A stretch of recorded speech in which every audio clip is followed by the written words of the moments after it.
Oui, et alors est-ce que vous saviez que ici à Guérande, plus de 200 des paludiers se sont regroupés en une seule et même coopérative? D'ailleurs, le sel de Grégory est juste derrière moi probablement, et maintenant je suis avec Olivier. Olivier, tu es le président de la coopérative, salut.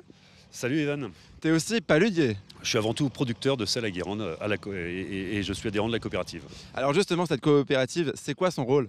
Eh ben, ce rôle, c'est que d'une façon collective, on a mutualisé des moyens pour pouvoir stocker, conditionner et mettre en marché nos productions.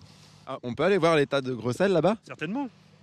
Alors oui, parce qu'ici on se déplace en vélo tellement c'est grand. Est-ce que il y a une différence entre le sel qui est stocké ici et le sel qu'on retrouve dans le pot que j'ai à la maison? Non, c'est exactement le même produit.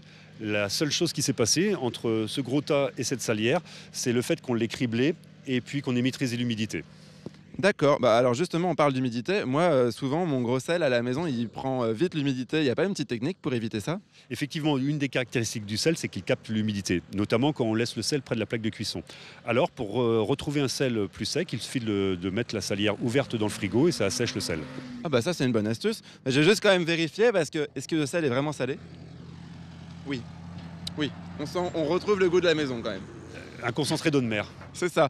Alors, j'ai aussi entendu dire que vous aviez créé une ONG qui s'appelle Universel. C'est quoi son but exactement? Alors effectivement, Universel a été créé par des paludiers de la coopérative.